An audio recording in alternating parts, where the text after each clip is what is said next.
Graham, from the experience that you had for such a long time, and do you understand when we talk about the United States, the empire, the hegemony of the United States?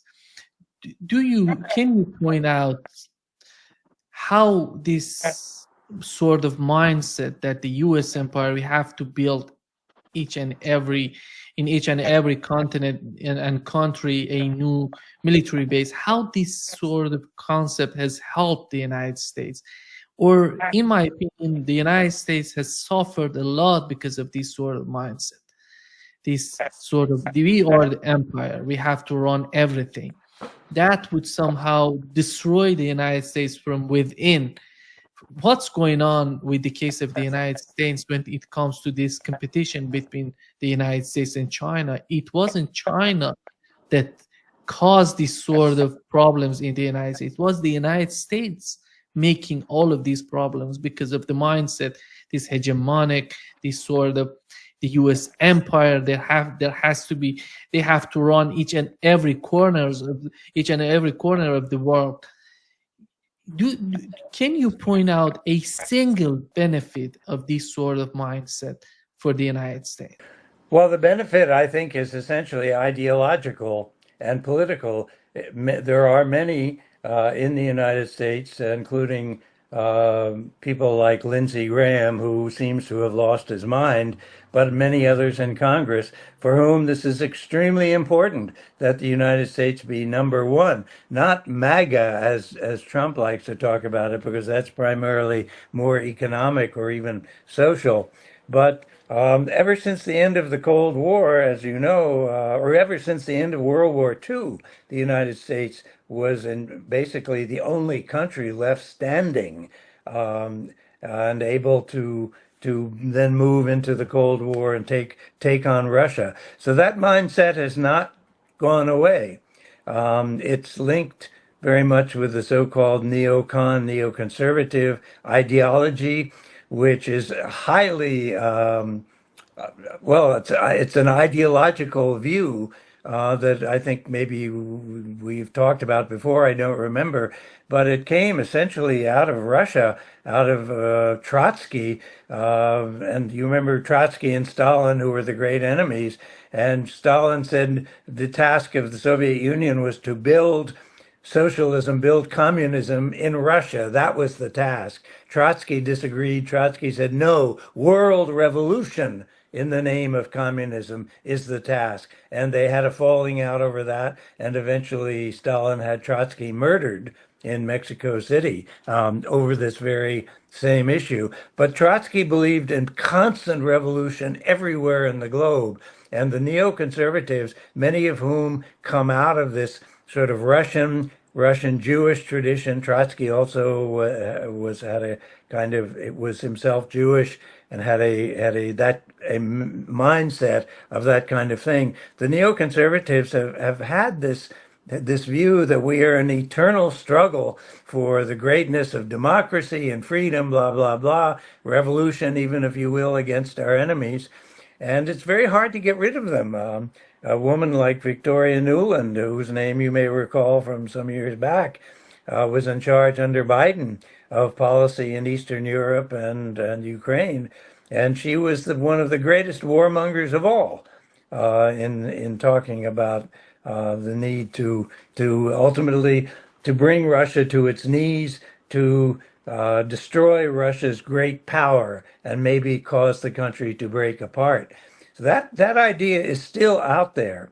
The only positive thing that I can see about this is that Trump himself, a couple of days ago, mentioned that he would not be influenced by he was in Riyadh talking with the Saudis, and he made brief mention of the fact that he did not accept the neoconservative view of constant warfare and constant confrontation. It's a small mention, but it's very, very important if Trump is essentially ideologically breaking with this powerful force, ideological force within the U.S. government. I think that it will die a slow death, but I think it must die if it does not destroy America in the process. Graham, when it comes to you've mentioned this sort of animosity between the United Kingdom and Russia. Do you think it's just about Russia, or it can go beyond Russia, go to China? Maybe they have some sort of enmity toward China as well. Yeah, very good question, Nima. I think we both are well aware of the background of the British-Russian enmity that goes back to the last century easily, when the British Empire viewed Russia as the great threat to the British Empire, and was very much constantly afraid that the Russian Empire was going to invade across the Himalayan mountains and down into India, which was the heart of the British Empire. So that's been a phobia, British phobia, going back a very, very long ways. I think the British still maybe have this mindset that somehow they're saving the free world, saving democracy, saving civilization. There are racist elements in this as well, and that I think there's an inherent distrust of third world or developing world or global south or whatever else that British have long had contempt for, because these people were part of the British Empire for so long. So yes, I think it does apply even to China, and Washington, sadly, even Trump has tried to convince Europeans that they should not deal with China without great caution. That's where we are at right now, but it's time for a complete change of mindset. I'm hoping that this serious crisis in Russia today, because of this attack on Russia's nuclear forces, that this may be the kind of crisis that will force an entire rethink about where are we going in all of this madness. The other issue that the two presidents talked about in the phone call, I'm talking about Trump and Putin, was the case of Iran. Putin said that he's willing to participate in the talks that are happening, or somehow facilitate, help to help the United States and Iran to reach a deal. Don't you think that when it comes to the crucial role of Russia, if they, in my opinion, if they try to do something with Ukraine, with the case of Ukraine, get something with the case of Ukraine, Russia could have a very important role in what's going on in the Middle East, and with the case of China, with Taiwan. But so far, I thought that would be the case for the Trump administration. But so far, I don't see that the Trump administration, or Donald Trump himself, has reached that sort of conclusion that Russia is important. We have to keep Russia close. That doesn't seem to me that would happen anytime soon. But as time goes by with the conflict in Ukraine, how do you see the situation with Iran? How do you see, because Donald Trump came out, said no enrichment as before. Witkov every time is changing his rhetoric. 1%, 3%, no enrichment. Mainstream media reporting different sort of attitudes on different sort of mindsets in the United States. But what do they want from Iran that they feel that Russia can help them? Because I don't see, when I follow, you know that I follow the Iranian media so closely, and I know there is no possibility that Iran agrees on no enrichment. And do you understand what Donald Trump wants? What does Trump want from Russia to do with the case of Iran? Well, I think you're absolutely right about Russians' ability to assist in this U.S.-Iranian conflict or face-off. Clearly, Russia does not want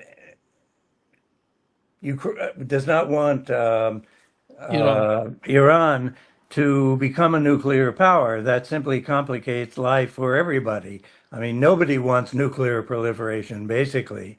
So I think Russia very much understands that. And I think Russia has said in the past that it does not favor a nuclear Iran.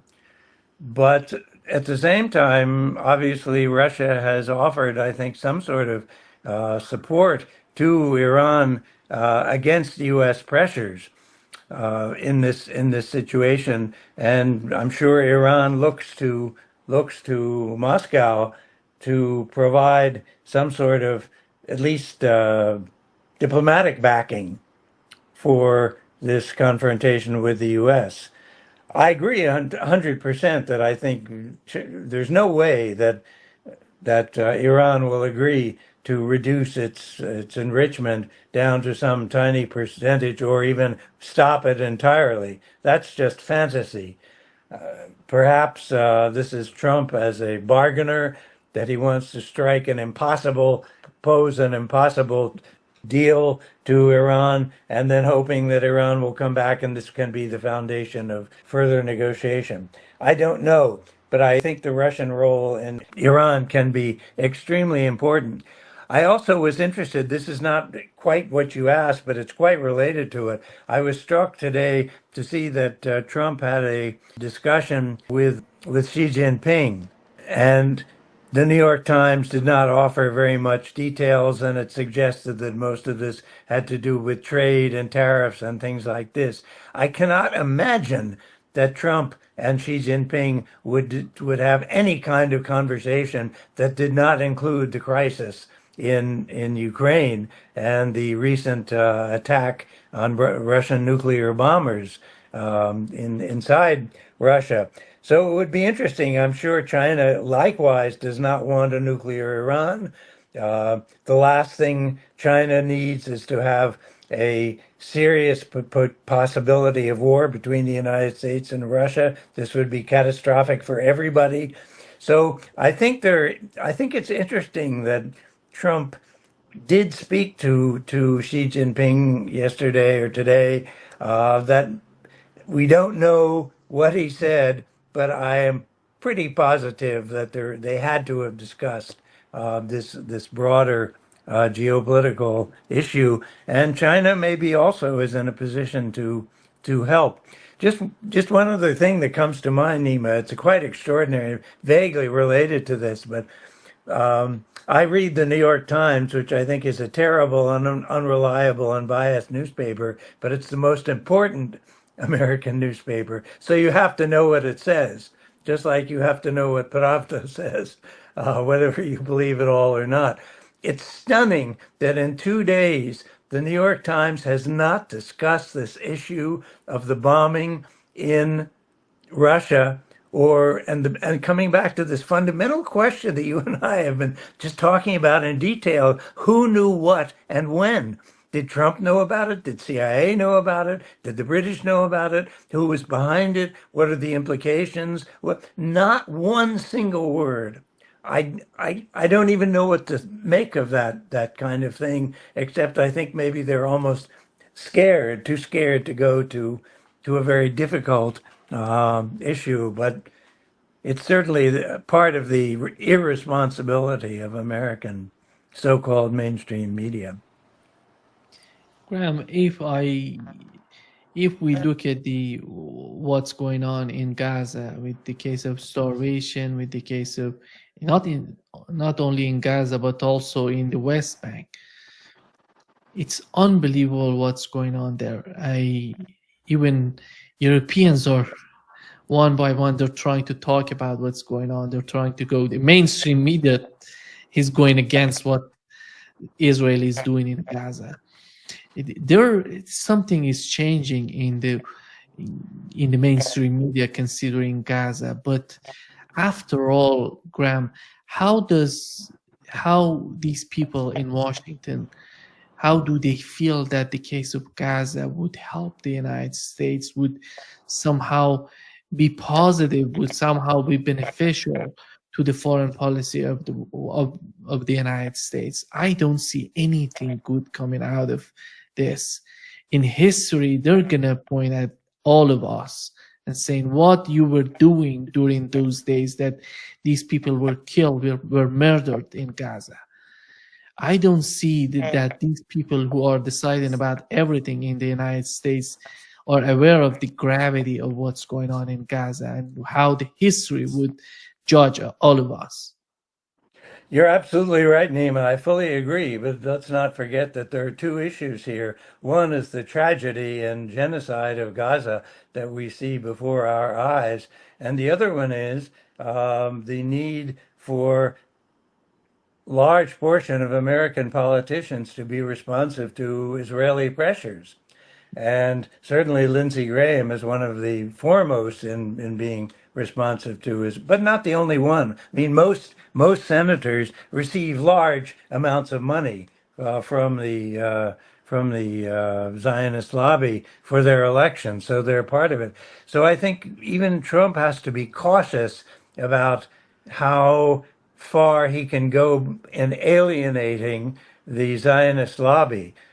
It's a difficult guess. I think the Zionist lobby is actually losing considerable voice and authority in recent years, especially since this atrocious Gaza genocide, but they're still quite powerful. And they're able to, I think, cause major newspapers to be very cautious in approaching in approaching this issue. I am encouraged, yes, that even in the UK we're beginning to see a little more open discussion. I think maybe the door has opened a crack that it's okay to talk about it. But who is the very outspoken and aggressive British interviewer? Begins with M. Piers Morgan. Piers Morgan, exactly. You know that Piers, a week or so ago, made some very harsh attacks against what Israel was doing and said, I've changed my mind and all of this kind of thing. And yet I noticed Piers Morgan yesterday began to back away from this and be more cautious in what he said and attacked a Palestinian spokesman quite savagely attacked his views. So my conclusion is that Piers Morgan has received some kind of warning or threat to be careful about how far he takes this anti-Zionist line. Nobody is completely free from all of this. It's tragic.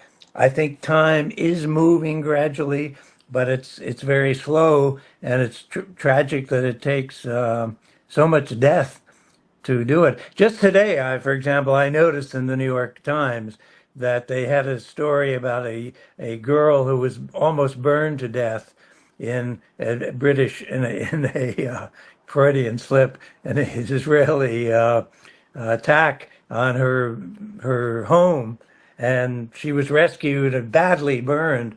But there were pictures and from in the New York Times of this girl and being taken to. It was very clear that it was identified as the victim of an Israeli airstrike. I think this is personalizing a little bit the sufferings of the Palestinians, and maybe represents a point at which even the New York Times cannot stomach this much longer. Yes, there is Jewish pressure from Zionist forces, but there are lots of very liberal Israeli forces, I mean, not Israeli, Jewish American forces who are deeply upset about this. Jewish liberals who believe that this war in Gaza is creating the worst threat to Judaism and anti-Semitism that the world has seen maybe since World War II, because all of this is being carried out in the name of protecting Jews, even with the American universities, arresting students, throwing them out of the country, all this kind of thing, blocking freedom of speech. In Germany, it's the same thing. It's all in the name, supposedly, of protecting Jewish community, but I think much of the world interprets this as not reasonable, and there's a pushback against the Jewish communities, perhaps unfairly so, but they Jewish liberals certainly feel that. It's very disturbing. The key is that they're trying to do everything to help the Zionists, not the Jewish people. The Zionists, and we know that Zionists can be Christians, Jew, Zionists. We have all kinds. But not Muslim. We have Muslim Zionists. We have. Oh, come on, Graham. We have Muslim Zionists because Zionism, I think, is somehow a sort of mindset. They call it nationalism, but it's beyond nationalism. It's something so much. It's racism, Graham. It's not. All religions are dealing with Zionism somehow, some sort of Zionism, in my opinion. I agree. Yeah. But it's unfortunate that we have both this terrible Ukrainian crisis and the Gaza crisis simultaneously. I don't know how they will influence each other, but my sense is that Israel, or at least those in power in Israel, are very sympathetic to supporting the Ukrainians against Russia. And as I said, many of the neoconservatives have come out of family backgrounds of Russia, who remember sort of anti-Jewish pogroms and campaigns, even during Tsarist times, that were dangerous for the Jewish community. They have not forgotten that, and that is one of the reasons why many of these neoconservatives who are Jewish are very anti-Russian, just instinctively, and would like to weaken, not totally destroy, but deeply weaken any role of Russia in the world. There's a deep hatred of Russia and everything it stands for, even historically. Thank you so much, Graham, for being with us today. Great pleasure, as always. Well, my pleasure, Nima. These are disturbing issues, but we will have more to talk about, I'm sure, next time. Yeah, exactly. Take care. Take care. Khuda Hafiz. Khuda Hafiz.